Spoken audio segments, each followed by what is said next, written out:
አሁን የምነግራችሁን ነገር አድርጉት፣ እረፍት ታገኛላችሁ። ምዕመናን ፈትኑና ውቀሱኝ። ማታ ማታ አንድ መዝሙረ ዳዊት ድገሙ፣ ማለዳም በመዝሙረ ዳዊት እንጀምር ሲሆን አንዳንድ መዝሙራትን በቃላቸው አጡ። ስንት ነገር ተሸመድዶ የለ እንዴ? ጌታዬና አምላኬ መጠጊያዬ ኢየሱስ ክርስቶስ ሆይ ይህንን ሌሊት የማድርበት ጉልበት የለኝ። ሌሊቱን እንዴት እንደማድር አንተ ታውቃለህ። አንተ ከኔ ጋር ሁን፣ በፈቃድህ አሳድረኝ። አንተ ብቻ ባለኝታ አሳደርከኝ። ዓይኖቼንም ባንተ አምኜ ከድናቸዋለሁ። ስነሳም አንተን አምኜ እነሳለሁ። ስለዚህ የቅዱስ ዳዊትን መዝሙር ጸለያችሁ አንብባችሁ ተኙ። እግዚአብሔር ከእናንተ ጋር ይሆናል። ማታውን የቀደሰ ሰው ማለዳውን ይቀድሳል። ማታችንን ካበላሸ ነው ማለዳችን የሚበላሽ፣ ማለዳችን ከተበላሸም ማታችን ይበላሽ። ይጠቅማቸዋል። መዝሙረ ዳዊት አንብቡ። በጸሎት በኩል ያልሞከርኩትን አልሰብክም። ስለዚህ መዝሙረ ዳዊት አጽናንቶኝ ነው እንጂ የምናገረው ያነበብኩትን አይደለም የምናገረው፣ የሆነውን ነው የምነግራችሁ። እዚህ የመጣችሁት ለሕክምና ነው። ሊታከም የሄደ ሰው የታዘዘለትን መድኃኒት ሲውጥ ነው ድህነት የሚያገኝ። እኔ ማስተማር ከጀመርኩ ጀምሮ ስለ መዝሙረ ዳዊት ነው የምናገረው። በጨነቃችሁ ጊዜ መዝሙረ ዳዊትን በጣም ውደዱት። መኪና ውስጡ ናችሁ 3 መዝሙር ዘምሩ። መስሪያ ቤት ገብታችሁ ወረፋ እስኪደርሳችሁ አንድ መዝሙርም ዘምሩ፣ የዳዊትን መዝሙር። ያመናችሁት ቢከዳችሁ አደጋ ወደ እናንተ እየመጣ እንደሆነ ብትሰሙ ከዳዊት መዝሙር አንድ አውጥታችሁ አንብቡ። ይገርማችኋል፣ መንገዳችሁ ሁሉ ብርሃን ይሆናል። ተስፋ ነው የምነግራችሁ። ለተስፋ ደግሞ የቅዱስ ዳዊት መዝሙር ፍጹም መሰላል ነው። ለዚህ ነው የዳዊት መዝሙር በተዘመረበት አጋንንት የሚደነግጡት፣ ልብ ሰላም የሚያገኘው። ሰው ላይ አትጠጉ፣ በሰውም አትሸበሩ፣ እግዚአብሔር ክንድ ላይ እረፉ። ያንን ደግሞ የሚሆነው መዝሙረ ዳዊት ስታነቡ ነው። ዘምሩ። ሲጨንቃችሁም መዝሙረ ዳዊት አነቡ። ደስ ሲላችሁም አንብቡ። እግዚአብሔር ደስ ሲለን እሱን ማስታወሳችንን ይፈትነናል። ሲከፋን አኩርፈን አለመውጣታችንን ይፈትነናል። ስለዚህ ሲከፋን ምንዘምር እሱ ግር እንገኝ። ጥሩ ሰው በሆንኩ ቀን የረዳኝ እግዚአብሔር በረከስኩ ቀን አይተወኝ። ስለዚህ እግዚአብሔር እውነተኛ ረዳት። ሰው ግን ቀን የጣለለታ ጥሎ ይሄዳል። እግዚአብሔር እውነተኛ ረዳት። ሁሉ ነገር ሲያልቅ ብቻችን ስንቀር አብሮን የሚቆም እሱ ነው። አሞት የሰነበተ ሰው ምግብ አቅምሱኝ ማለት ሲጀምር እየዳነ እንደሆነ በዚህ እንረዳል። ጽድቅ የሚርበው ሰው ነፍሱ ጤነኛ ናት። እግዚአብሔር የሚርበው፣ ማስቀደስ የሚርበው፣ ኪዳን ማድረስ የሚርበው፣ መጸለይ ግዴታ ሆኖበት ሳይሆን ርቦት የሚጸልይ፣ ጠምቶት የሚጸልይ፣ እግዚአብሔርን ፊቱን የማየት ረሃብ ያለበት እሱ ብፁዕ ነው። አንድ ሰው በደህና ሰንብቶ ምግብ አልበላም የሚል ከሆነ በእርግጥ ሰውየው እንደታመመ በዚያ እንጠረጥራለን። አሞት የሰነበተ ሰው ደግሞ ምግብ አቅምሱኝ ማለት ሲጀምር እየዳነ እንደሆነ በዚህ እንረዳለን። ጽድቅ የሚርበው ሰው ነፍሱ ጤነኛ ናት። እግዚአብሔር የሚርበው፣ ቃለ እግዚአብሔር የሚርበው፣ ማስቀደስ የሚርበው፣ ኪዳን ማድረስ የሚርበው፣ መጸለይ ግዴታ ሆኖበት ሳይሆን ርቦት የሚጸልይ፣ ጠምቶት የሚጸልይ፣ እግዚአብሔርን ፊቱን የማየት ረሃብ ያለበት፣ የእግዚአብሔርን ፊት የማየት ጥማት ያለበት እሱ ብፁዕ ነው ማለቱ ነበር ጌታ። እንዲህ ያለች ነፍስ ካላቸው ቅዱሳን ውስጥ የመጀመሪያውን ቦታ የሚወስደው ቅዱስ ዳዊት ነው። እግዚአብሔር የሚርበው ሰው ነበር። እንዲህ ብሎ እንደተናገረ ሐሰስኩ ገጸከ ገጸ ዚአከ አሐሰስ እግዚኦ ኢትሚት ገጸከ ምኔ። አቤቱ ፊትህን እሻለሁ፣ አቤቱ ፊትህን ከኔ አትመልስ። አቤቱ ፊትህን እፈልጋለሁ፣ ከባሪያህም ተቆጥተህ አትራቅ። ኃጢአቴ ክፉ ቢሆንም እንኳን በኃጢአቴ ተቆጥተህ አትራቀኝ። ፈጣሪ ቸል አትበለኝ እያለ የእግዚአብሔር ፊት ይርበው ነበር። ወከመ ያፈቅር ኃየል ሀበ አንቅዕተ ማያት ከማሁ ታፈቅር ነፍሴ ሀበ እግዚአብሔር አምላኬ። ዋልያ ወደ ውሃ እንደሚናፍቅ ሰውነቴ እግዚአብሔርን ተጠማች። ሲሳዬ ኮነኒ አንብኤ የፈጣሪን ፊት ያለው ብዬ የማለቅሰው እንባዬም ምግብ ሆነኝ። ወተሐውከት እማት ዓይኔ ይላል በሌላው፣ ዓይኖቼ ያንተን ፍርድ ከመፍራትና ፍቅርህን ከመፈለግ የተነሳ እንደ ተቆጡት ልጅ ብክን አሉ። ወአራስኩ ምስካቤ ወበአንባዬ አራስኩ ምስካቤ፣ በእንባዬም አልጋዬን ምንጣፌን አርሰዋለሁ ያለ ይናገራል። በሌላኛው የመዝሙር ክፍሉ ደግሞ አምላኬ አምላኬ እገይስ ኀቤከ፣ ፈጣሪ ሁልጊዜ በእግረ ልቡና ወደ አንተ ገሰግሳለሁ። ጸማት ነፍሴ ለከ ሰውነቴ አንተን ተጠማች። ማይዜ እበጽሕ ወእሬይ ገጾ ለአምላኬ ደርሼ የፈጣሪን ፊት የማየው መቼ ነው ይላል። እስከ ማይዜኑ ጊዜው ተረሳአኒ ለግሙራ አቤቱ ፈጣሪ እስከ መቼ ትዘነጋኛለህ? ደክማ አይንቴ እንዘይብላ ማይዜ ትመጽእ ሀቤ ዓይኖቼ መቼ ወደ እኔ ትመጣለህ እያሉ አንተን በመጠባበቅ ፈዘዙ ደከሙ። ማይዜ ትመጽእ ሀቤ ወደ እኔ የምትመጣ መቼ ነው? ወአሐውር በየዋህተ ልቤ ማእከለ ቤቴ አንተን በመጠበቅ በልቡና ቀድነት ጸንቼ እጠብቅሃለሁ። እግዚአብሔር እድል ፈንታዬ ጽዋ ተርታዬ ነው። ያለ እግዚአብሔር ምግቡ፣ እግዚአብሔር ልብሱ፣ እግዚአብሔር መጠጡ ነበር። ፈጣሪ ወበምስካቤኒ እዜከረከ ሳንቀላፋም አንተን እያሰብኩ አንቀላፋለሁ፣ በመኝታዬም አስብሃለሁ። ፈጣሪ አንተ ብከ ተገደፍኩ እማይጸን በእናቴ ማህፀን በአንተ አምኜ ተጣልኩኝ። አንተ አምላኬም ከርሰ አምላኬ ፈጣሪ በእናቴ ማህፀን ሳለሁ አንተ አምላኬ ነህ። እናቴ የበላችው ተጭኖ የጠጣችው አንዝዞ እንዳይገለኝ የጠበቅከኝ ከእናቴ ማህፀን ጀምሮ አባቴና እናቴ የእውነተኛ ረዳቴ መጠጊያዬ አንተ እግዚአብሔር ነህ። እግዚአብሔር ብርሃኔና መድኃኒቴ ነው። እግዚአብሔር ያበርሊተ እግዚአብሔር ብርሃኔ መድኃኒቴ ነው። ምን ያስፈራኛል? እግዚአብሔር ምእመና ለሕይወቴ ወምንትኑ ያደነግጸኒ እግዚአብሔር የሕይወቴ መታመኛዋ ነው። ምን ያስደነግጠኛል? እመኒ ሮዱኒ ጸባይት ወመኒ ጸባአኒ ተአይን እየፈራሃኒ ልቤ ሀገር ተነስቶ በእኔ ላይ ቢከበኝ ልቤ አይደነግጥብኝም፣ በእግዚአብሔር እታመናለሁ እና። ወምስካየ ውእቱ አምላኩ ለያዕቆብ የያዕቆብ ፈጣሪ መጠጊያችን ነው። ወበእንተ ዘይንፈርህ ለማድለቅለቀት ምድር ወለመኒ ፈለሶ አድባር ውስተ ልበ ባሕር። ስለዚህ ተራሮች እየተነሱ ወደ ባህር ልብ ቢወረወሩ እግዚአብሔር መጠጊያችን ነውና አንፈራም ያለ እግዚአብሔርን የቀመሰ ሰው ነበር ቅዱስ ዳዊት። ጣዕሙን ቅረቡ ሀቤሁ ወያበርህ ለክሙ፣ ወደሱ ቅረቡ ብርሃነ ረድኤቱን ያበራላችኋል። ጣዕሙ ታይምሩ ከመሄር እግዚአብሔር ፍጹም ቸር እንደሆነ ቅመሱ። እግዚአብሔርን ከመውደዱ የተነሳ ቅዱስ ዳዊት አሐተ ሰአልክዎ ለእግዚአብሔር፣ እግዚአብሔርን አንዲት ነገር ለመልኩት ወኪያሐስስ እሷንም እሻለሁ። እግዚአብሔርን ደስ የሚያሰኘውን ነገር አውቅ ዘንድ በቤተ መቅደሱም አገለግለው ዘንድ። ቅዱስ ዳዊት እግዚአብሔርን ከመውደዱ የተነሳ ለእግዚአብሔር ልጅ ብቻ ሳይሆን ጉድፍ ሆኖ መጣልን ሳይቀር ይወድ ነበር። ጥቀ ፍቁር አብያቲከ እግዚኦ እግዚእ ኃያላን ተፈሳሐት ነፍሴ በአፍቅሮ አይጻዳቲከ። የኃያላን መላእክት ፈጣሪ እግዚአብሔር ሆይ ማደሪያዎችህ ቤተ መቅደሶችህ እንደምን የተወደዱ ናቸው። ሰውነቴ ቤተ መቅደስን በመውደድ ደስ አላት። አብደርኩ እትገደፍ ውስተ ቤተ እግዚአብሔር መንበር ውስተ ቤተ ኃጥአን።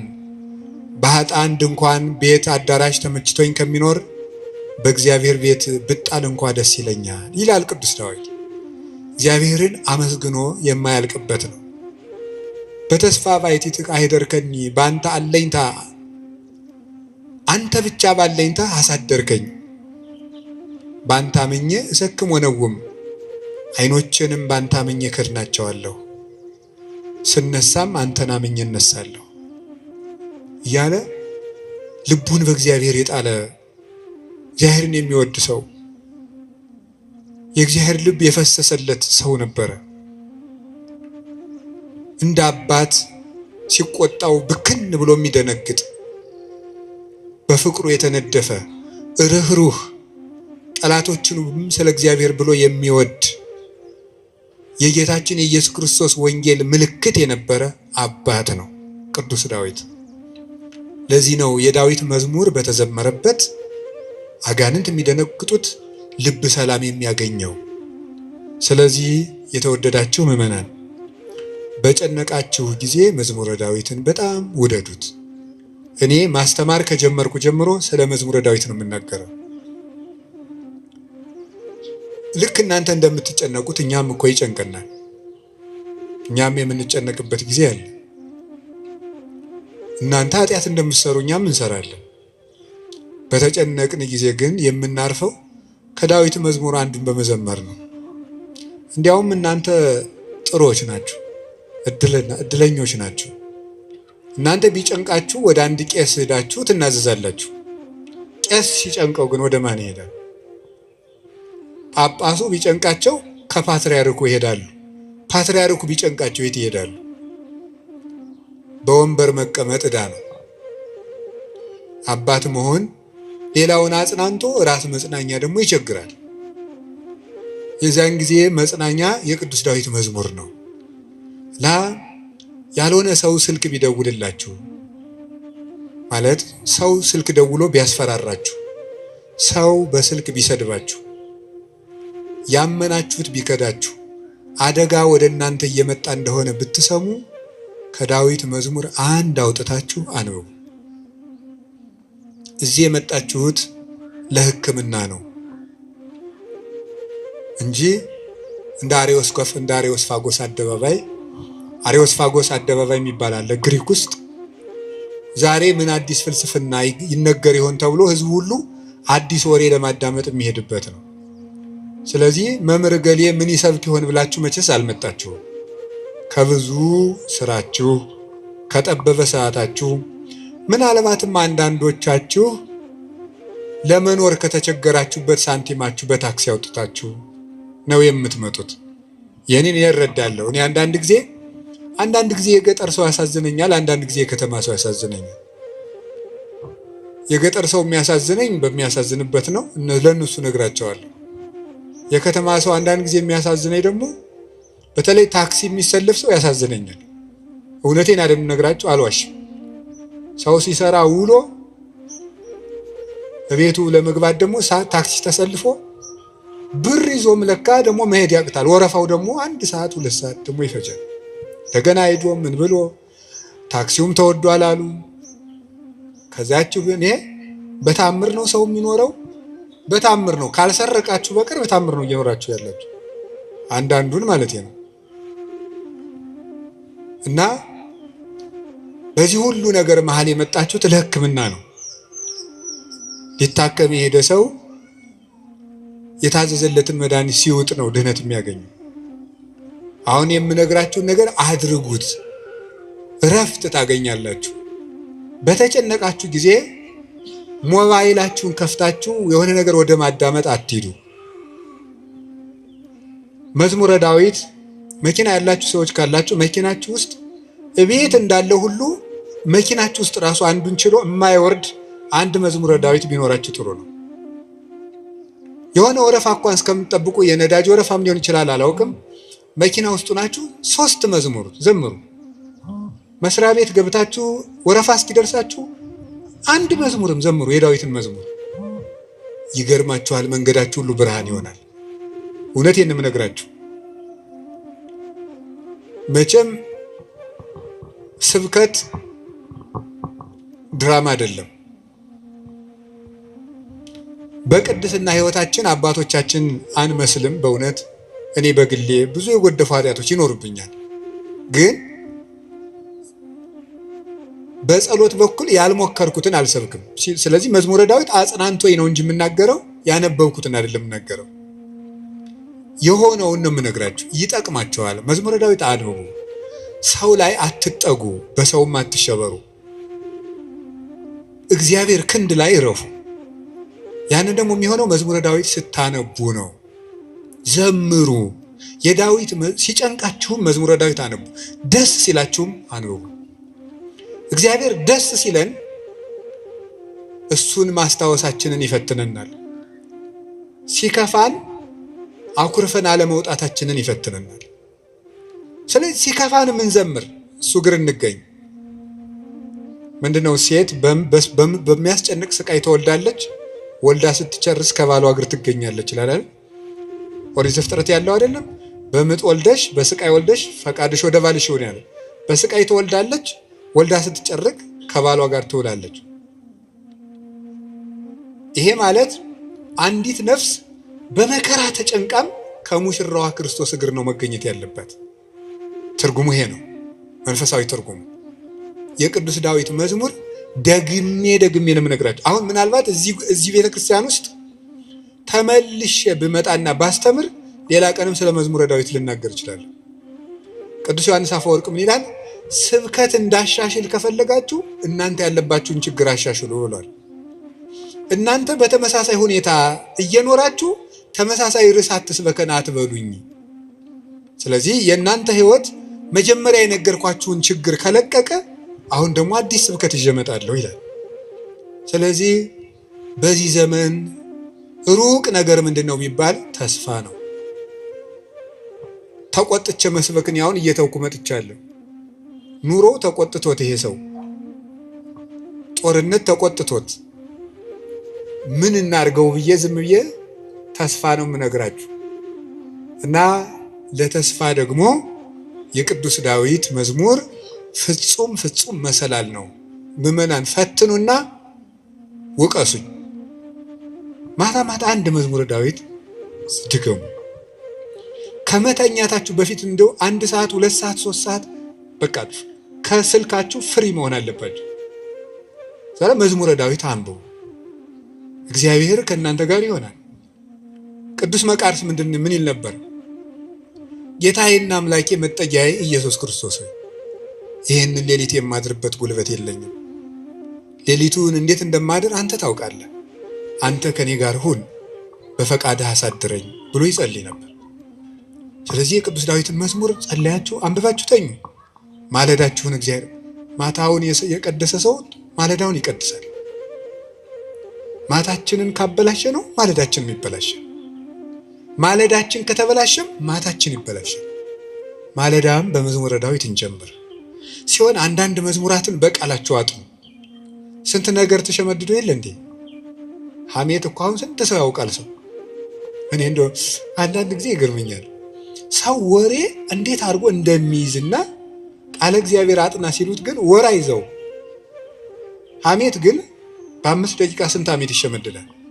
አጥኑ መዝሙረ ዳዊት መጠጊያችሁን እግዚአብሔር አድርጉ እና ቅዱስ ዳዊት በረከተ እግዚአብሔር የሞላበት ፍጹም የፍቅር ሰው ነበረ። ሰውንና እግዚአብሔርን ይወድ ነበር እላችኋለሁ። የቅዱስ ዳዊት በረከቱና ረድኤቱ አሸናፊነቱ ጭምር ከሁላችን ጋር ይሁን።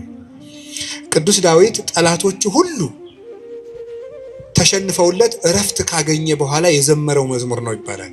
መዝሙር 17 ጠላቶቹ ሁሉ አርፈውለት የዘመረው መዝሙር ነው ይላል። በእኛም ላይ የሚነሳብን ነገር ሁሉ እግዚአብሔር ያሳርፍልን፣ እረፍት ይስጠን መድኃኒዓለም። ስለዚህ ምን አለ? አቤቱ ጉልበቴ ሆይ ተናገሩ እንጂ በሉ ሁላችሁ።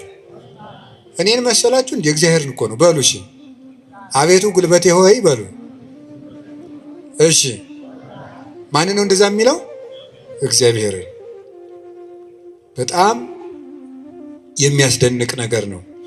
እኔ እንግዲህ 3-4 ነጥቦችን ልንገራችሁ። እግዚአብሔር ለምንድን ነው ጉልበት የሚባለው የሚለውን ለምነግራችሁ።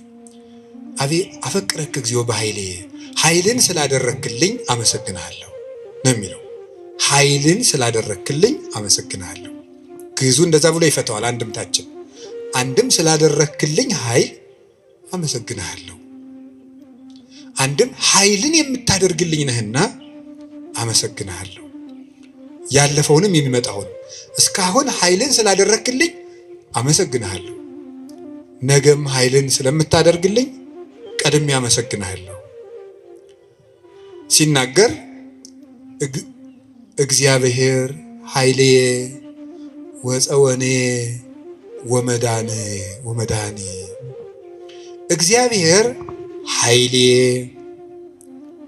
እግዚአብሔር መጠጊያዬ፣ እግዚአብሔር መድኃኒቴ ነው ይላል።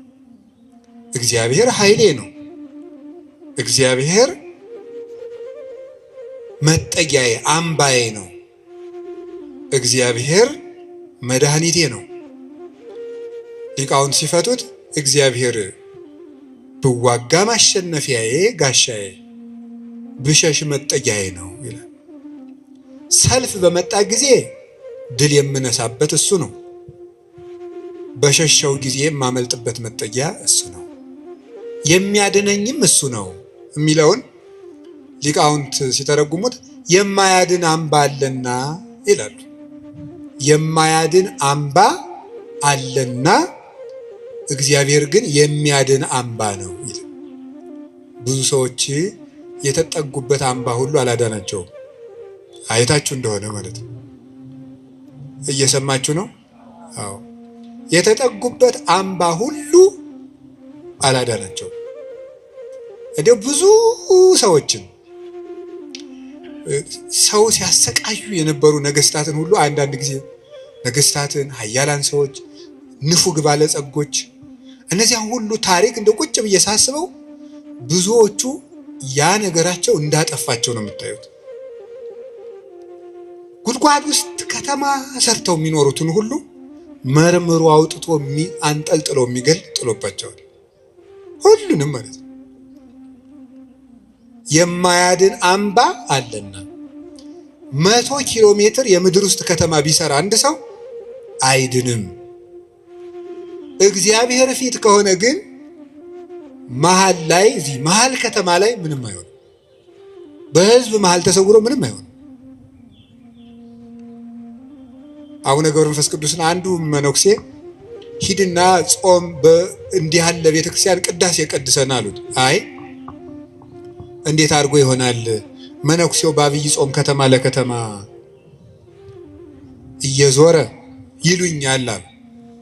ምዕመናን ከባዶች ናቸው እኮ ለማማት አይደለም። እኔ ግን ምዕመናን አንድ ነገር መናገር እፈልጋለሁ።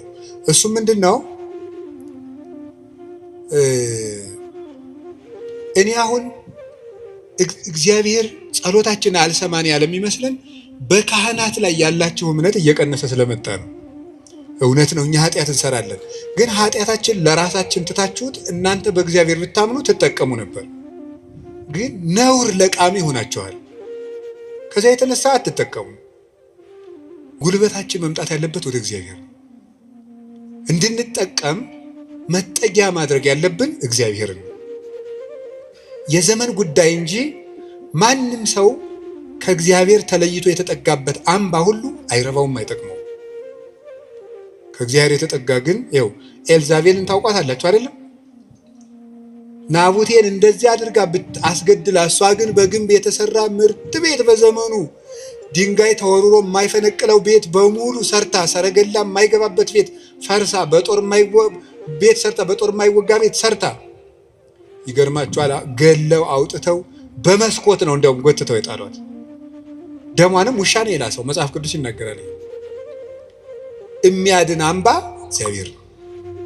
የሀብት አምባም አያድንም፣ የዘመድ አምባም አያድንም፣ የጦር የሰረገላ አምባም አያድንም። አንድ ሰው ብዙ ቀን ክፉ ነገር አልደረሰበትም ማለት መጨረሻው ያምራል ማለት አይደለም። ጽዋው ሞልቶ እስኪፈስ እግዚአብሔር ሊታገስ ይችላል። ትዕግስቱን የፈጸመለትና ሰው በቸርነቱ መጠቅመጥ ያቃተውለት ግን የፍርዱን ጽዋ ይቀዳዋል። የሚያድን አምባ እግዚአብሔር፣ እግዚአብሔር አምባዬ ነው ተጠግቼ የማልፍበት። የሚያድን አምባዬ እግዚአብሔር፣ ዘመድም ስልጣንም ወገንም የጓደኛ ብዛትም መሳሪያም አያድንም። የሚያድነው እግዚአብሔር። በዚህ ነው ኃይሌ ወፀወኔ ብሎ ወመድኃኔ የጨመረበት። የሚያድን አምባዬ፣ አምላኬ ረዳኤ ወቱ የከልቦቱ፣ ፈጣሪዬ እውነተኛ ረዳቴ ነውና እታመንበታለሁ። እውነተኛ ረዳቴ ነው ብሏል። እውነተኛ ረዳቴ ነው ሲል እውነተኛ ረዳት ማለት ምን ማለት ነው? እውነተኛ ረዳት ለምሳሌ አሁን ሰው እንጀራ አብልቶ እያበላ ብር ሰጥቶ ብር የሰጠውን ሰውዬ ቪዲዮ ይቀርጻል። ልብስ አልብሶ ቪዲዮ ይቀርጻል። አሁን ደግሞ በእነዚያ ሰዎች ላይም አትፍረዱ። እንደዚህ ስላችሁ አንድ ሰውዬ ነበር ቅዱስ ዮሐንስ አፈወርቅን ሄዶ እንዲህ ያለው፣ መምህር ሆይ ምጽዋት መመጽወት እወዳለሁ፣ ስመመጸውት ደግሞ ስመሰገን ደስ ይለኛል። ስለዚህ ውዳሴ ከንቱ ካለበት ጽድቁ አይጠቅመኝም ማለት ነው። ምጽዋቱን ልተወው ትላለህ ወይስ እንዴት ታላድርግ አለው። ተወው አለው። አይ ምጽዋቱን ተወው ካልከኝ ማነው ውዳሴ ከንቱን ተወው ካልከኝ ምጽዋቱን እተዋለሁ አለው። በል እንግዲህ ከነ ውዳሴ ከንቱ መጽውት አለው። ምክንያቱም ሰው አዝመራ ዘርቶ ምንም ባይጠብቀው ለእሸት ያህል ጥቂት አያጣም። አንተም ከነ ውዳሴ ከንቱ ስጥ ዝም ብለህ፣ እግዚአብሔር በረድኤቱ ዋጋ አይነሳህም አለ። ስለዚህ እገሌ መመስገን ፈልጓል አትበሉ። ይፈልግ፣ እኛ ምን አገባን? ይፈልግ ማለት የፈለግኩት ግን እውነተኛ ረዳት የተባለው በመርዳቱ የማይመካ እግዚአብሔር ነው። በመርዳቱ አይመካም። ገብቷችኋል አይደል? አንዳንድ ሰው ሱሪ ገዝቶ አቀማመጣችሁን ሁሉ ኦዲት ማድረግ ይጀምራል። ሱሪ ከገዛላችሁ አንተ ጭቃ ላይ ለምን ትቀመጥ የሚል ሱሪቱን እያየ ነው እሱ ስለገዛ ሊል ይችላል ነው። እኔ ያላየው እንደዛ የሚያደርግ ሰው አይቻል አውቅም። እንደሱ ነው የምታደርገው የሚል ማለት ነው። በይፋ መከራ የሚያለ እውነት የሚመጻደቅ ኧረ እንረጋጋ። በማን ላይ ነው ለዚህ የበቃን? አናውቅህም፣ ውሃ ቀቅለህ የምታድር አልነበርክም የሚል ሰው አለ። እንደዚህ ጠቅ የሚያደርግ በነገር መርሽ። እግዚአብሔር እንደዚያ ባሽሙር አይወጋም ሰጠው ብሎ እውነተኛ ረዳቴ ነው ያለው እሱ ነው። እግዚአብሔር ሳይሰለች ይረዳል። ሁልጊዜ ነው የሚረዳው። እግዚአብሔር ምንድን ነው የምትሉት? አንኮንዲሽናል ላቭ ነው የምትሉት መሰለኝ አሉ። የእግዚአብሔር ፍቅር ሁኔታ የለውም ማለት ምን ማለት ነው? ጥሩ ሰው በሆንኩ ቀን የረዳኝ እግዚአብሔር በረከስኩ ቀን አይተወኝም። ስለዚህ እግዚአብሔር እውነተኛ ረዳት ነው። ሰው ግን ቀን የጣለለታ ጥሎ ይሄዳል። እግዚአብሔር እውነተኛ ረዳት ነው። ሁሉ ነገር ሲያልቅ ብቻችን ስንቀር አብረውን የሚቆም እሱ ነው። የእግዚአብሔር ቤተሰቦች እግዚአብሔር እውነተኛ ረዳት ነው ማለት እሱ ነው። መርጦ አይረዳም። እግዚአብሔር አሽቃብጡልኝ አይልም። አሁን እኮ በጣም እኔ እንደው አንዳንድ ጊዜ ይገርማል።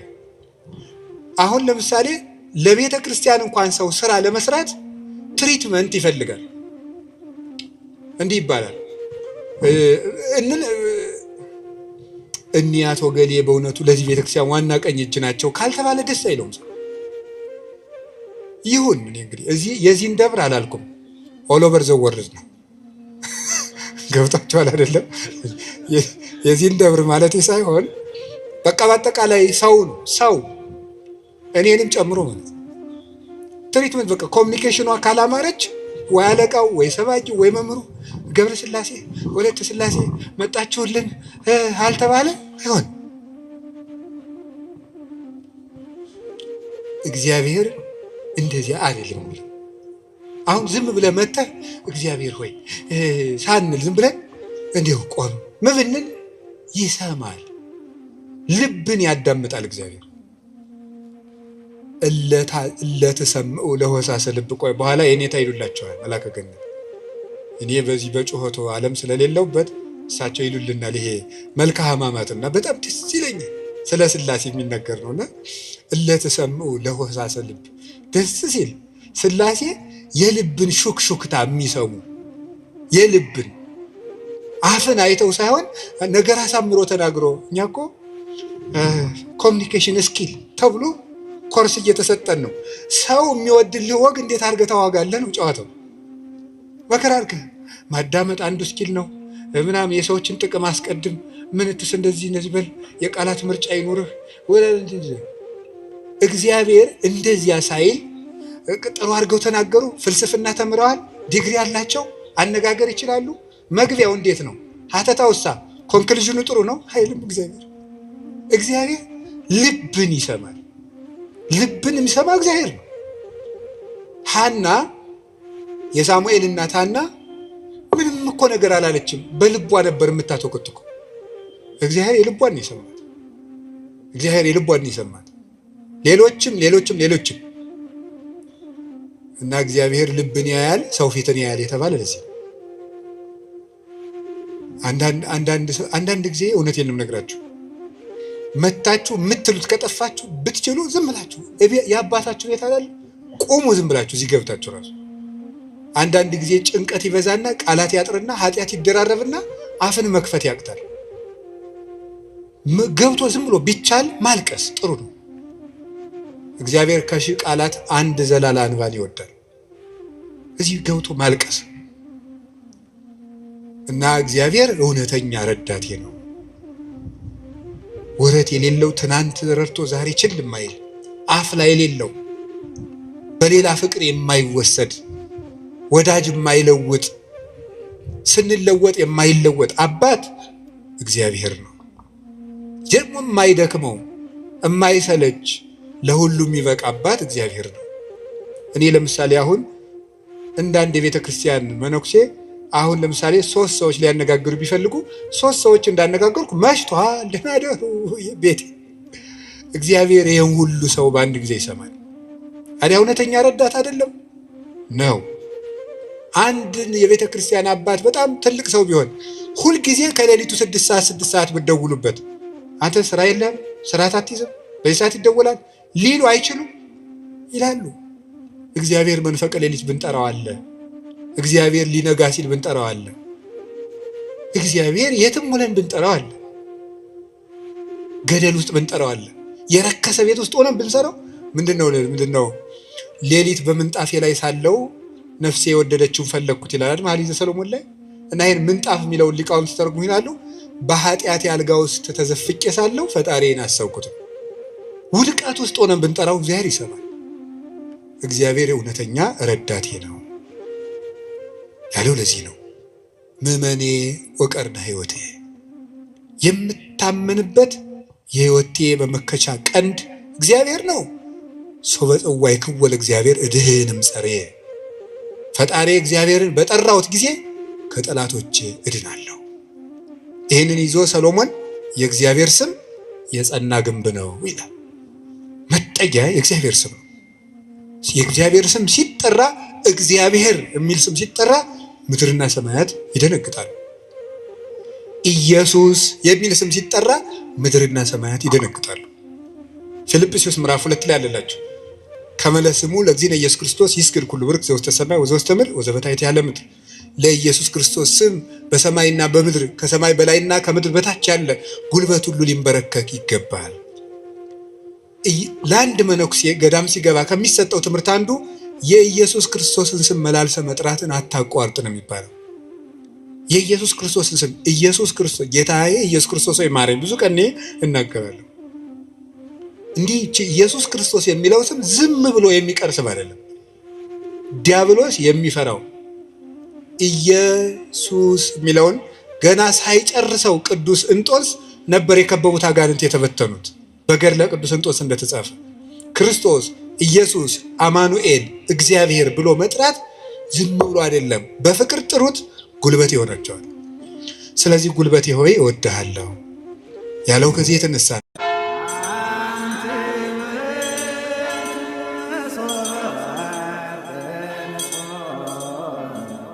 እንተ